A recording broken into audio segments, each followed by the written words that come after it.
കോശങ്ങളിൽ കൊഴുപ്പ് അടിഞ്ഞുകൂടി ഉണ്ടാകുന്ന ഫാറ്റി ലിവർ വളരെ സാധാരണയായി കാണുന്ന കരൾ രോഗമാണ്. സ്ത്രീകളിലും പുരുഷന്മാരിലും ഒരുപോലെ കാണുന്ന ഫാറ്റി ലിവർ ചെറുപ്പക്കാരിലാണ് കൂടുതലായി കാണുന്നത്. മദ്യപാനമാണ് ഫാറ്റി ലിവറിന്റെ പ്രധാന കാരണം. തുടർച്ചയായി മദ്യപിക്കുന്നവരിൽ ഫാറ്റി ലിവർ ഉണ്ടാകാനുള്ള സാധ്യത കൂടുതലാണ്. ഫാറ്റി ലിവർ പ്രകടമായ ലക്ഷണങ്ങൾ ഉണ്ടാക്കാറില്ല.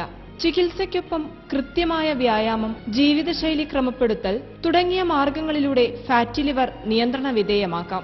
ഫാറ്റി ലിവറും ഹോമിയോപ്പതിയും എന്ന വിഷയമാണ് മൈ ഡോക്ടർ ഇന്ന് ചർച്ച ചെയ്യുന്നത്.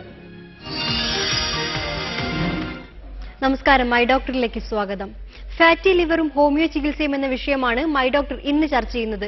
ഈ വിഷയത്തെക്കുറിച്ച് കൂടുതൽ സംസാരിക്കാനും ഒപ്പം പ്രേക്ഷകരുടെ സംശയങ്ങൾക്ക് മറുപടി പറയാനുമായി മൈ ഡോക്ടറിൽ അതിഥിയായി എത്തിയിട്ടുള്ളത് പടിയാർ മെമ്മോറിയൽ ഹോമിയോ മെഡിക്കൽ കോളേജിലെ മെഡിസിൻ വിഭാഗം മേധാവിയായ ഡോക്ടർ കരംചന്ദാണ്. ഡോക്ടർ, സ്വാഗതം പ്രോഗ്രാമിലേക്ക്.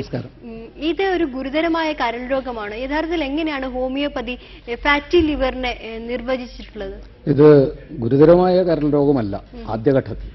പക്ഷെ ഇത് രോഗം പല ഘട്ടങ്ങളായി പുരോഗമിക്കുമ്പോൾ അത് കരളിന്റെ ഗുരുതരമായ രോഗാവസ്ഥയായിട്ടുള്ള സിറോസിസിലേക്കും അതേപോലെ തന്നെ ക്യാൻസർ പോലുള്ള രോഗാവസ്ഥയിലേക്കുമുള്ള ഒരു ചവിട്ടുപടിയായിട്ട് നമുക്ക് ഫാറ്റി ലിവറിനെ കാണാം.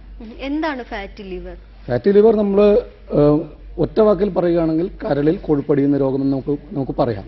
പക്ഷേ യഥാർത്ഥത്തിൽ നമ്മൾ കഴിച്ച ഭക്ഷണത്തിലെ കൊഴുപ്പ് കണങ്ങൾ ഇവയെ കരളിൽ സംസ്കരിക്കുകയും നമ്മളുടെ ശരീരത്തിലെ മറ്റ് കോശങ്ങളിലേക്ക്, അതായത് നമ്മൾ സാധാരണഗതിയിൽ പറയുന്ന HDL, LDL, VLDL, TGL എന്നുപോലുള്ള കൊഴുപ്പിന്റെ ഘടകങ്ങളെ നമ്മുടെ ശരീരത്തിന്റെ പല ഭാഗങ്ങളിലേക്ക് അയച്ച് ശരീരത്തിൻ്റെതായിട്ടുള്ള പല ധർമ്മങ്ങൾ നിർവഹിക്കുന്നതിന് ലിപ്പിഡുകൾ വളരെ അത്യാവശ്യമാണ്. പക്ഷേ ഇത് പുറത്തേക്ക് വിടാൻ പറ്റാതെ ഇത് കരൾ കോശങ്ങൾക്കകത്തും പുറത്തും പിന്നെ കരളിനാകെയുമായി കൊഴുപ്പ് അടിഞ്ഞു കൂടുമ്പോഴാണ് നമ്മൾ ഇതിനെ ഫാറ്റി ലിവർ എന്ന് പറയുന്നത്. എന്തെല്ലാം കാരണങ്ങൾ കൊണ്ട് രോഗം ഉണ്ടാവും? ഇപ്പോൾ സാധാരണഗതിയിൽ മദ്യപാനം കരൾ കോശനാശത്തിന് കാരണമാണെന്ന് എല്ലാവർക്കും അറിയാം. പക്ഷേ ഫാറ്റി ലിവറിനെ സംബന്ധിച്ച് പറയുകയാണെങ്കിൽ മദ്യപാനം മാത്രമല്ല. അതായത് ഇപ്പോൾ നമ്മൾ സാധാരണഗതിയിൽ ഡയബറ്റീസിന്റെ ഒരവസ്ഥ, പ്രത്യേകിച്ചും ടൈപ്പ് 2 ഡയബറ്റീസിൽ നമ്മളൊരു ഇൻസുലിൻ റെസിസ്റ്റൻസ് ആണ് അവിടെ. അപ്പോൾ ഇങ്ങനെ വരുന്നൊരു സാഹചര്യത്തിൽ കൊഴുപ്പ് കൂടുതലായിട്ട് ഉപയോഗിക്കാൻ പറ്റാതെ കൊഴുപ്പ് അടിയുന്ന ഒരു ലിപ്പോജെനിസിസ് എന്ന് പറയുന്ന ഒരു അവസ്ഥ ഉണ്ടാകുന്നു. അതേപോലെ തന്നെ പ്രഷർ, പിന്നെ നമ്മളുടെ ജീവിതശൈലിയിൽ വരുന്ന അപജയങ്ങൾ, ഇതൊക്കെയാണ് സാധാരണഗതിയിൽ ഫാറ്റി ലിവറിന് കാരണമാകുന്നത്. ഇതുകൂടാതെ തന്നെ മെറ്റബോളിക് സിൻഡ്രോം എന്ന് പറയുന്ന ഒരു അവസ്ഥയുണ്ട്. പ്രത്യേകിച്ചും നമ്മൾ നോക്കുമ്പോൾ പൊതുവെ ഇന്ന് ആളുകൾ അമിതവണ്ണം, ഒബെസിറ്റി എന്ന് പറയുന്ന ഒരു അവസ്ഥയുണ്ട്. ഇപ്പോൾ സ്ത്രീകളിൽ ഇതൊരു അവരുടെ അരവണ്ണം ഒരു 80 സെന്റിമീറ്ററിനേക്കാൾ കൂടുക, അതേപോലെ തന്നെ പുരുഷന്മാരിൽ ഒരു 90 സെന്റിമീറ്ററിനേക്കാൾ കൂടുന്ന ഒരു അവസ്ഥയുണ്ടെങ്കിൽ ഇങ്ങനെയുള്ള വ്യക്തികൾക്ക് ഫാറ്റി ലിവർ വരാനുള്ള സാധ്യതകൾ കൂടുതലാണ്. അതേപോലെ നമ്മൾ രക്തം പരിശോധിക്കുമ്പോൾ ട്രൈഗ്ലിസറൈഡിന്റെ ലെവൽ ഒരു 150 മേൽ ഉണ്ടെങ്കിൽ, അതേപോലെ തന്നെ ബ്ലഡ് പ്രഷർ നമ്മൾ നോക്കുമ്പോൾ ഒരു 140, 90-നേക്കാൾ കൂടുതലൊക്കെ ഉണ്ടെങ്കിൽ മെറ്റബോളിക് സിൻഡ്രോം എന്ന് പറയുന്ന ഒരു വിഭാഗത്തിലെന്ന് വെച്ചാൽ ജനിതകപരമായിട്ടുള്ള പ്രശ്നങ്ങൾ മൂലം കൊഴുപ്പിനെ മാന്യമായ രീതിയിൽ സംസ്കരിക്കാൻ കരളിന് പറ്റാതെ വരികയും ഈ കൊഴുപ്പ് കണങ്ങൾ കരളിൽ തന്നെ, അതായത് കരൾ കോശങ്ങൾക്കകത്തോ പുറത്തോ ആയിട്ടുള്ള രീതിയിൽ അടിഞ്ഞുകൂടുകയും ചെയ്യുന്ന ഒരു അവസ്ഥയും ഇന്ന് കാണാറുണ്ട്. ഓക്കെ ഡോക്ടർ, നമുക്ക് ആദ്യത്തെ കോളറിലേക്ക് പോകാം. ഹലോ. ഹലോ, ചോദിച്ചോളൂ ഡോക്ടറോട്. ഞാൻ അങ്കമാലിയിലാണ് വിളിക്കുന്നത്. ഞാൻ ബ്ലഡ് ടെസ്റ്റ് കഴിഞ്ഞപ്പോൾ എനിക്ക് ഫാറ്റി ലിവർ ഉണ്ടെന്ന് കണ്ടായിരുന്നു. ഞാനൊരു അൾട്രാസൗണ്ട് ചെക്ക് ചെയ്തായിരുന്നു. അപ്പൊ അതിൽ നിന്ന് എനിക്ക് ഫാറ്റി ലിവർ ഉണ്ടെന്ന് പറഞ്ഞു. എന്റെ SGOT 66, SGPT 112 ആണ്. അപ്പൊ ആയുർവേദത്തിൽ എന്തെങ്കിലും ഫാറ്റി ലിവറിന് എന്താ ട്രീറ്റ്മെന്റ് എന്നറിയാൻ? അതെ, ഇപ്പോൾ ഇദ്ദേഹം ചോദിച്ചൊരു കാര്യം എന്ന് പറഞ്ഞു കഴിഞ്ഞാൽ ഇദ്ദേഹത്തിന് ഫാറ്റി ലിവർ ഉണ്ട്. അപ്പോൾ പരിശോധിച്ച് കഴിഞ്ഞപ്പോഴത്തേക്കും കരൾ കോശങ്ങൾക്കകത്തുള്ള എൻസൈമുകളാണ് യഥാർത്ഥത്തിൽ ഈ SGOT, SGPT എന്ന് പറയുന്ന അവസ്ഥ, ഈ എൻസൈമുകൾ. അപ്പോൾ ഇവയുടെ അളവിന്റെ കൂടുന്നതിനനുസരിച്ച് രോഗ തീവ്രത എന്തോരമുണ്ടെന്ന് ഏകദേശം നമുക്ക് മനസ്സിലാക്കാം. പക്ഷേ വേറൊരു പ്രത്യേകത എന്ന് പറഞ്ഞാൽ ഈ SGOT, SGPT കരൾ രോഗങ്ങളിൽ മാത്രമല്ല, നമ്മളുടെ മറ്റ് കോശങ്ങളിലും ഈ പറയുന്ന എൻസൈമുകളിലും ഉണ്ട്. പക്ഷേ കരൾ നാശത്തിൽ ഈ പറയുന്ന രീതിയിലുള്ള എൻസൈമുകൾ രക്തത്തിൽ കൂടുതലായി കാണുമ്പോൾ നമ്മൾക്ക് കരളിന് ക്ഷതമുണ്ട് അല്ലെങ്കിൽ കരൾ കോശങ്ങൾക്ക് നാശത്തിനുള്ള സാധ്യതകളുണ്ടെന്ന് നമുക്ക് മനസ്സിലാക്കാവുന്നതാണ്. ഇത് ഈ പറയുന്ന രീതിയിൽ കൃത്യമായിട്ടുള്ള തുടർ പരിശോധനകളും ചികിത്സകളും നടത്തി ഫാറ്റി ലിവറിനെ നമ്മൾക്ക് ഫാറ്റി ലിവർ അല്ലാത്ത നോർമൽ ആയിട്ടുള്ള ഒരു ലിവറിന്റെ ലെവലിലേക്ക് കൊണ്ടുവരാവുന്നതാണ്. ഓക്കെ, എന്തുകൊണ്ടാണ് ചെറുപ്പക്കാരിൽ ഈ രോഗം കൂടുതലായി കാണുന്നത്? ചെറുപ്പക്കാരിൽ നമ്മൾ ഇന്ന് കാണുന്നതെന്ന് പറഞ്ഞാൽ കൃത്യമായ ഒരു ആഹാര ചിട്ടയില്ല. രാവിലെ ഭക്ഷണം കഴിക്കാറില്ല നമ്മൾ. അതേപോലെ തന്നെ ഭക്ഷണം എന്ന് പറയുന്നത് തന്നെ ഫാസ്റ്റ് ഫുഡ് ഐറ്റംസിൽ നമ്മൾ പോകുന്നു. പിന്നെ ചെറുപ്പക്കാർ കൂടുതലായിട്ട് ബിയർ എന്നുള്ള രീതിയിൽ മദ്യപാനം തുടങ്ങുന്നു. പിന്നെ അമിതമായിട്ടുള്ള മരുന്നുകളുടെ ദുരുപയോഗമുണ്ട്. അപ്പോൾ ഇങ്ങനെയുള്ള സാധനങ്ങളെല്ലാം നമ്മളുടെ കരളിന് നാശമുണ്ടാക്കുകയും അതിനെ തുടർന്ന് ഫാറ്റി ലിവർ കൂടുതലായിട്ട് ചെറുപ്പക്കാരിൽ കാണുന്നു. കുട്ടികളിലും രോഗസാധ്യതയുണ്ടോ? കുട്ടികളിൽ ഇത് രോഗസാധ്യതകൾ കാണുക, പക്ഷെ നമ്മളത് കൂടുതലായിട്ട് ശ്രദ്ധിക്കുന്നില്ല എന്നുള്ളത് മാത്രമാണ്. പ്രത്യേകിച്ചും അമിതവണ്ണമുള്ള കുട്ടികളിൽ ഈ പറയുന്ന ഫാറ്റി ലിവറിനുള്ള സാധ്യതകൾ വരുന്നുണ്ട്. അത് പ്രത്യേകിച്ചും ചെറിയ നീരൊക്കെ ആയിട്ട് ചിലപ്പോൾ നമുക്ക് തോന്നും. പ്രത്യേകിച്ചും വലത്തെ കാലിലൊക്കെ ചെറിയൊരു നീര് പോലെയൊക്കെ ആയിട്ട് കാണുകയും പിന്നീടുള്ള പരിശോധനകളിൽ, അതായത് ഒരു ഫാറ്റി ലിവറിന്റെ ഒരു പ്രത്യേകത എന്ന് പറഞ്ഞാൽ നമ്മൾ ഫാറ്റി ലിവറിന് പ്രത്യേകിച്ചൊരു ലക്ഷണം, ഒരു സ്പെസിഫിക് ആയിട്ടുള്ള ഒരു ലക്ഷണം കാണാറില്ല. അപ്പോൾ ഈ ലക്ഷണമില്ലായ്മ കൊണ്ട് തന്നെ രോഗം ഏകദേശം കടുത്തു വരുമ്പോഴാണ് നമ്മുടെ വയറിന്റെ വലതുഭാഗത്തായിട്ടൊരു വേദന വരുന്നു, അല്ലെങ്കിൽ ഒരു പിടുത്തം, അല്ലെങ്കിൽ ഒരു ഭാരം പോലെ തോന്നുന്നു. അതല്ലെങ്കിൽ നമ്മൾ സാധാരണഗതിയിൽ ഒരു നെഞ്ചരിച്ചിൽ, പുളിച്ചുകെട്ടൽ, വിശപ്പില്ല, ഇങ്ങനെയുള്ള ഒരു നോൺ സ്പെസിഫിക് ആയിട്ടുള്ള അവ്യക്തമായിട്ടുള്ള ലക്ഷണങ്ങൾ, അത് മറ്റു പല രോഗങ്ങളായിട്ട് നമ്മൾ തെറ്റിദ്ധരിക്കുകയും അതിനായിട്ടുള്ള രീതിയിലുള്ള മരുന്നുകൾ കഴിക്കുകയും അതിനുശേഷം വേറെ ഏതെങ്കിലും കാരണങ്ങളാൽ ആക്സിഡന്റലായിട്ട് നമ്മളൊരു ഇൻവെസ്റ്റിഗേഷൻ നടത്തുമ്പോഴാണ് ഈ പറയുന്ന രീതിയിൽ ഫാറ്റി ലിവർ ആണെന്ന് അറിയുന്നത്. ഓക്കെ, അടുത്ത കോളിലേക്ക് പോകാം. ഹലോ ഹലോ ഹലോ, ചോദിച്ചോളൂ ഡോക്ടറോട്. Good afternoon doctor. Good afternoon doctor, ഞാൻ ഫാറ്റി ലിവറിനെ കുറിച്ച് അറിയാൻ വേണ്ടിയിട്ടായിരുന്നേ. അപ്പൊ എനിക്കിങ്ങനെ ഞാൻ ഓൾ ബോഡി ചെക്ക് ചെയ്തപ്പോഴ് ഫാറ്റി ലിവർ ആണെന്ന് പറഞ്ഞു. അപ്പൊ പിന്നെ ഇതുവരെ ട്രീറ്റ്മെന്റിനൊന്നും പോയില്ല. പിന്നെ അതുപോലെ തൈറോയിഡിന്റെ ചെറിയൊരു വേരിയേഷൻ ഉണ്ടെന്ന് പറഞ്ഞു. എനിക്ക് 155 സെന്റിമീറ്റർ ഹൈറ്റും 85 കിലോ ഉണ്ട്. അപ്പൊ പിന്നെ ഫാറ്റി ലിവർ മാത്രമേ ഉള്ളൂ, വേറെ ഇതായിട്ടൊന്നുമില്ല. അപ്പൊ എന്റെ ഈ പിന്നെ സ്റ്റൊമക്കിന്റെ ആ ഏരിയയിലായിട്ട് ഇച്ചിരി ഇങ്ങനെ വയറിങ്ങനെ ഇച്ചിരി നേരത്തേലും കൂടി വന്നു. അപ്പൊ അങ്ങനെ ഒരു ഇത് കണ്ടതുകൊണ്ട് ഇനി എന്തെങ്കിലും യൂട്രസിന്റെ പ്രശ്നമാണോ എന്ന് അറിയാൻ വേണ്ടി ഓൾ ബോഡി ചെക്കപ്പും അൾട്രാസൗണ്ടും ഒക്കെ എടുത്തപ്പോഴാണ് പറഞ്ഞ ഫാറ്റി ലിവർ ആണെന്ന് പറഞ്ഞു. അപ്പൊ അതെന്തുമാത്രം ഡോക്ടർ അതിന്റെ ട്രീറ്റ്മെന്റിനെ കുറിച്ചും പിന്നെ അതിനെ ഫോളോ അപ്പ് ചെയ്യണോ, അതോ ഇത് എന്തെങ്കിലും വേറെ അസുഖത്തിന് ലീഡ് ചെയ്യാൻ ഇതാവുമോ എന്നുള്ള അറിയാൻ വേണ്ടി. മറ്റു മരുന്നുകളെല്ലാം കഴിക്കുന്നുണ്ടോ? വേറെ അസുഖമൊന്നുമില്ല, ഷുഗറും കൊളസ്ട്രോളും എല്ലാം നോർമലാ. തൈറോയിഡിന് മാത്രം ഇപ്പൊ ചെറിയ വേരിയേഷൻ ഉണ്ട്. കാരണം ഇപ്പൊ ഈ കുറച്ച് നാളായിട്ട് വണ്ണം വെക്കുന്നുണ്ടായിരുന്നു. മറ്റു മരുന്നുകളെല്ലാം കഴിക്കുന്നുണ്ടോ? ഈ ബർത്ത് കൺട്രോൾ പിൽസ്, ഈസ്ട്രജൻ പിൽസുകൾ, അങ്ങനെയുള്ള ഗുളികകൾ എന്തെങ്കിലും കഴിക്കുന്നുണ്ടോ? ഒന്നും കഴിക്കുന്നില്ല. ഒന്നും കഴിക്കുന്നില്ല. ശരി, ഞാൻ പറയാം, കേക്ക് കേട്ടോ. അപ്പൊ ഇവിടെ സാധാരണ ഇപ്പം അവർ പറഞ്ഞ 155 സെന്റിമീറ്റർ ആണ് അവരുടെ ഹൈറ്റ്. അവരുടെ വെയിറ്റ് എന്ന് പറഞ്ഞു കഴിഞ്ഞാൽ 85 kg ഉണ്ട്. അപ്പോൾ സാധാരണ ഇതിലൊരു ഐഡിയൽ വെയിറ്റ് എന്ന് നമ്മൾ പറയുമ്പോൾ ഒരു ഹൈറ്റ് -100 എന്നുള്ള ലെവൽ വരുമ്പോൾ അവരുടെ ഒരു ഭാരം ഏകദേശം ഒരു 55-60 നിൽക്കണം. അപ്പോൾ അമിത ഭാരം വന്നു. അമിത ഭാരം എന്ന് പറയുമ്പോൾ തന്നെ അടിസ്ഥാനപരമായിട്ട് കൊഴുപ്പ് കൂടുകയാണ്. ഇപ്പം ഭാരം കൂടുമ്പോൾ നമ്മളുടെ മസിലുകളിലും തൊലിക്കടിയിലും ഒക്കെ അടിഞ്ഞടിഞ്ഞ് കൂടി കഴിഞ്ഞിട്ട് പിന്നെ അവസാനം വരുമ്പോൾ ഇത് കരളിൽ അടിയുകയാണ്. അപ്പോൾ ഇപ്പോൾ അവർ പറഞ്ഞു അവർക്ക് തൈറോയിഡിന്റെ പ്രോബ്ലം ഉണ്ടെന്ന് കൂടി പറഞ്ഞു. അപ്പോൾ ഈ തൈറോയിഡിന്റെ പ്രശ്നങ്ങൾ എന്ന് പറയുന്നതും കരളിന്റെ പ്രശ്നം, അതേപോലെ തന്നെ ഇങ്ങനെയുള്ള പ്രശ്നങ്ങളെല്ലാം യഥാർത്ഥത്തിൽ ചിലപ്പോൾ നമ്മൾ നേരത്തെ പറഞ്ഞ പോലുള്ള ഒരു ജനറ്റിക് ആയിട്ടുള്ള ഒരു ഓട്ടോ ഇമ്മ്യൂൺ മീഡിയേറ്റഡ് ആയിട്ടുള്ള ലെവലിൽ കരളിന്റെ സംസ്കരണം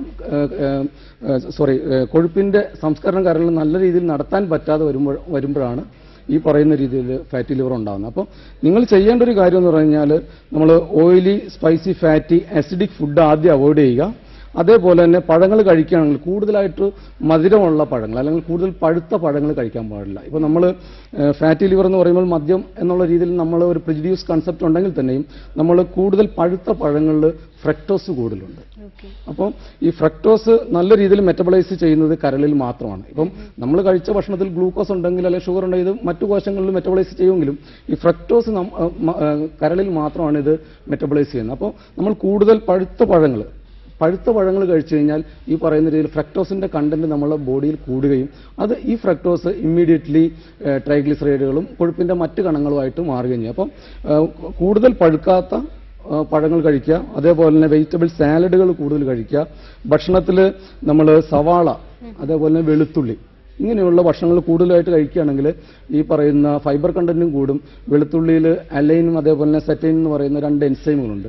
ഈ 2 എൻസൈമുകളും കരളിന്റെ ഈ പറയുന്ന കൊഴുപ്പിനെ സംസ്കരിക്കാനുള്ള കഴിവുകൾ കൂട്ടി കൂടുതലായിട്ട് നമ്മളുടെ കൊഴുപ്പിനെ മൊബിലൈസ് ചെയ്ത് അതിനെ കൂടുതലായിട്ട് ഓക്സിഡൈസ് ചെയ്ത് നമ്മുടെ ശരീരത്തിന് അതിനെ ഉപയോഗിക്കാൻ പറ്റുന്ന തരത്തിലേക്ക് കൊണ്ടുപോകും. അപ്പോൾ ആദ്യമായിട്ട് നമ്മൾ ചെയ്യേണ്ടത് കൃത്യമായൊരു വ്യായാമം വേണം. കാര്യം വെച്ചാൽ ഒരു 30 മുതൽ 45 മിനിറ്റ് വരെ കൃത്യമായൊരു വ്യായാമം ചെയ്യുക. നമ്മൾ നേരത്തെ പറഞ്ഞ പോലെ ഒരു ബോഡി മാസ് ഇൻഡെക്സ്, നമ്മളുടെ ഒരു ഐഡിയൽ വെയിറ്റ് മെയിൻറ്റെയിൻ ചെയ്യുക. നമ്മളുടെ ഫുഡ്, നമ്മളിപ്പോൾ സാധാരണഗതിയിൽ ഒരു 4 തവി ചോറും 1 തവി കറിയാണ് നമ്മൾ സാധാരണ ഫുഡ് കഴിക്കുന്നത്. പക്ഷെ ഈ ഒരു ലൈഫ് സ്റ്റൈൽ നമ്മൾ മാറ്റിയിട്ട് നമ്മൾ വെജിറ്റബിൾസ് കഴിച്ചിട്ട്, നമ്മൾ കാർബോഹൈഡ്രേറ്റ് ഇപ്പം അരി നമ്മൾ കൂടുതൽ കഴിക്കുന്നുണ്ട്. അപ്പോൾ ഈ പറയുന്ന കാർബോഹൈഡ്രേറ്റ് കഴിക്കുമ്പോൾ അത് ട്രൈഗ്ലിസറൈഡ് ആയിട്ട് എളുപ്പം മാറും. അപ്പോൾ ഈ കാർബോഹൈഡ്രേറ്റിന്റെ അളവ് കുറച്ചിട്ട് നമ്മൾ കൂടുതൽ വെജിറ്റബിൾസ്, എനർജി ലെവൽ കുറഞ്ഞ നമ്മളുടെ കക്കിരിക്ക, അതായത് കുക്കുംബർ പോലുള്ള, നമ്മളുടെ ബീറ്റ്റൂട്ട്, ക്യാരറ്റ്, ഇതേപോലുള്ള പച്ചക്കറികൾ ഒരു ചെറിയ രീതിയിൽ വേവിച്ചിട്ട് നമ്മൾ കൂടുതലായിട്ട് കഴിച്ചിട്ട് കാർബോഹൈഡ്രേറ്റിന്റെ അളവ് കുറയ്ക്കുക. അതേപോലെ ബേക്കറി ഐറ്റംസിൽ നമ്മൾ ഈ പറയുന്ന പോലെ സ്വീറ്റ്നേഴ്സ് ആയിട്ടുള്ള സാക്രിൻ പോലുള്ള ഇതുണ്ട്.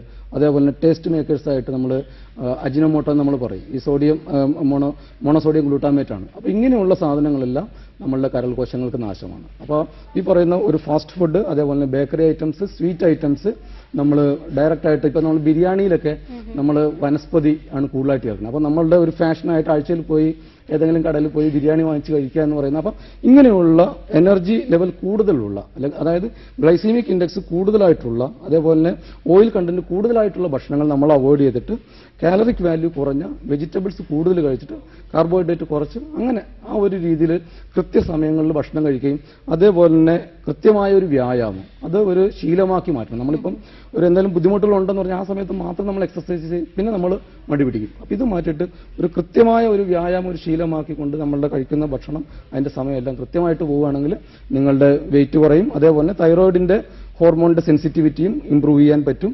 അതുകൂടാതെ വണ്ണം കൂടി വരും, കുറയുന്ന അനുസരിച്ച് ഇൻസുലിൻ റെസിസ്റ്റൻസും കുറയും, ഡയബറ്റീസ് ഉണ്ടാകാനുള്ള സാധ്യത കുറയും, പ്രഷർ കുറയാനുള്ള സാധ്യതകൾ കുറയും. അപ്പോൾ ഇങ്ങനെയുള്ള ഒരു പ്രിവെന്റീവ് ലെവൽ കൂടി നമ്മൾ ഈ പറയുന്ന രോഗാവസ്ഥയിൽ നമ്മൾ മുൻകൂട്ടി കാണും.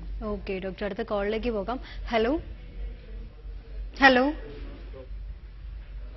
ഹലോ ഹലോ, ചോദിച്ചോളൂ ഡോക്ടറോട്. ഹലോ, പറയൂ, കേൾക്കാം. സാറേ, ഞാന് എന്റെ ഇതിന്റെ വയറിന് ഒരു സൈഡിനാണ് ഇപ്പൊ വലിപ്പം വ്യത്യാസം തോന്നിയതേ. അപ്പം ഇടയ്ക്ക് ഇങ്ങനെ വയറിന്റെ വേദനയൊക്കെ ആയിട്ട് ഒന്ന് സ്കാൻ ചെയ്തപ്പോ കരളിന് മൈൽഡ് ഹെപ്പറ്റോമെഗോളജി എന്ന് പറഞ്ഞിട്ടാണ് കണ്ടത്. അപ്പം ഡോക്ടർ പറഞ്ഞത് ഇന്നെ വലിയ ചികിത്സയും മറ്റു കാര്യങ്ങളൊന്നും ആവശ്യമില്ലാന്ന്. പക്ഷെ ഇപ്പൊ വയറിന്റെ ഒരു ലെഫ്റ്റ് സൈഡ് ഒരു സൈഡായിട്ട് നന്നായിട്ട് വലിപ്പം വയ്ക്കുന്നതായിട്ട് തോന്നുന്നുണ്ട്. അപ്പൊ ഈ സാർ പറയുന്ന ഈ ഫാറ്റി ലിവറുമായിട്ട് ബന്ധപ്പെട്ട പ്രോബ്ലം ആയിരിക്കും എനിക്ക് സാധ്യതയുണ്ടോ സാറേ? അതെ, ഇപ്പൊ താങ്കൾ പറഞ്ഞത് മൈൽഡ് ഫാറ്റി ഹെപ്പറ്റോമെഗാലി എന്നാണ് പറഞ്ഞത്. അതായത് നമ്മൾ ഈ പറയുന്ന രീതിയിൽ കരളിന് ചെറിയ രീതിയിലുള്ള വീക്കം തുടങ്ങുമ്പോൾ നമ്മൾ കരളൊരു അഡാപ്റ്റീവ് എന്നുള്ള രീതിയിൽ അവിടെ ഒരു നീർക്കെട്ടുണ്ടാകുകയാണ്, നീർവീക്കം ഉണ്ടാകുകയാണ്. അപ്പോൾ അങ്ങനെയുള്ള തുടക്കഘട്ടങ്ങളിൽ ആദ്യമായിട്ട് കരളിന്റെ നമ്മൾ സ്കാൻ ചെയ്ത് കഴിയുമ്പോൾ, പ്രത്യേകിച്ച് അൾട്രാസൗണ്ട് എടുത്തു കഴിയുമ്പോഴത്തേക്കും ഈ കരളിന്റെ സൈസിന് ചെറിയ ഒരു വലിപ്പക്കൂടുതൽ നമ്മൾക്ക് ആദ്യഘട്ടങ്ങൾ കാണാം. ഇതിനെയാണ് നമ്മൾ ഹെപ്പറ്റോമെഗാലി എന്ന് പറയുന്നത്. ഇത് ഫാറ്റി ലിവർ എന്നുള്ളതുകൊണ്ട് പേടിക്കേണ്ട കാര്യമില്ല. കൃത്യമായി മിനിമം ഒരു നമ്മളുടെ ഭാരം ഒരു 9% കുറവ് വരുത്താൻ നമ്മൾക്ക് സാധിച്ചാൽ തന്നെ, ഇപ്പൊ നമ്മൾ നേരത്തെ പറഞ്ഞ പോലെ ഒരു ഐഡിയൽ ബോഡി വെയിറ്റിനേക്കാൾ ഒരു 9% താഴെ ഒരു നമ്മളുടെ ബോഡി വെയിറ്റ് ഒന്ന് കുറയ്ക്കുകയാണെങ്കിൽ തന്നെ ഈ ഫാറ്റി ലിവർ നമ്മൾക്ക് റിവേഴ്സ് ചെയ്യാം. പക്ഷെ ഈ ഒരു കാര്യത്തിൽ നമ്മൾ നോക്കാതെ നമ്മൾ മരുന്നുകൾ മാത്രം നമ്മൾ ആശ്രയിച്ച് നമ്മൾ മുമ്പോട്ട് പോകുമ്പോഴാണ് പക്ഷെ അത് കൺട്രോളിൽ എത്താതെ പിന്നെ മറ്റു രീതിയിലേക്ക് പോകുന്നത്. അപ്പോൾ അതുകൊണ്ട് ആദ്യം ബോഡി വെയിറ്റ് നോക്കുക, നിങ്ങളുടെ ഹൈറ്റും വെയിറ്റും നോക്കിയിട്ട് നിങ്ങളുടെ അനുയോജ്യമായ ബോഡി വെയിറ്റ് ആണോ എന്ന് നോക്കുക. അതേപോലെ നമ്മൾ നേരത്തെ സംസാരിച്ച പോലെ നമ്മളുടെ ഒരു ജീവിതശൈലി, അതായത് ഭക്ഷണശീലം എങ്ങനെയാണെന്നുള്ളത്, നമ്മൾ എന്തോരം കഴിക്കുന്നു എന്നുള്ളതല്ല, എന്ത് കഴിക്കുന്നു എന്നുള്ളത്, അതേപോലെ ആ ഫുഡിന്റെ കാലറിക് വാല്യൂസ് നമ്മൾ നോക്കുക. അതേപോലെ തന്നെ നമ്മൾ സാധാരണ ഒരു ഐഡിയൽ ഫുഡ് എന്ന് നമ്മൾ സമീകൃത ആഹാരം എന്ന് പറയും. അപ്പോൾ ഇതിൽ നമ്മൾ ഒരു കാർബോഹൈഡ്രേറ്റ് 60%, അതേപോലെ തന്നെ പ്രോട്ടീൻ 40%, ഫാറ്റ് 20% എന്നുള്ള രീതിയിലാണ് നമ്മളൊരു ഒന്ന് ഗ്രേഡ് ചെയ്യുകയാണെങ്കിൽ, അപ്പോൾ ഇവിടെ ഇതെല്ലാം നമ്മൾ തകിടം മറിക്കും. അപ്പോൾ ഇങ്ങനെയുള്ള ഒരു കണക്കുകളൊന്നും ഇല്ലാതെ നമ്മൾ ചോറ് മാത്രം ധാരാളം വാരി കഴിക്കും. അതേപോലെ തന്നെ കോഴിയിറച്ചിയാണെങ്കിൽ 1-2 കാലുകൾ നമ്മൾ കൂടുതലായിട്ട് കഴിക്കും. അപ്പോൾ ഈ പറയുന്ന രീതിയിലൊരു നിജമില്ലാത്ത രീതിയിലുള്ള ഒരു ഭക്ഷണശീലമാണ് ഇതിന് കാരണം. ഓക്കെ ഡോക്ടർ, ഒരു ചെറിയ ഇടവേള എടുക്കാൻ സമയമായിട്ടുണ്ട്. ഇടവേളയ്ക്ക് ശേഷം മൈ ഡോക്ടർ തുടരും.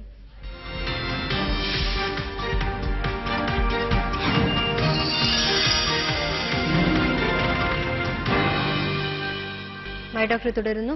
ഈ ഫാറ്റി ലിവറിനുള്ള ഹോമിയോ ചികിത്സ എന്തൊക്കെയാണ്? നമ്മൾ ഫാറ്റി ലിവറിനുള്ള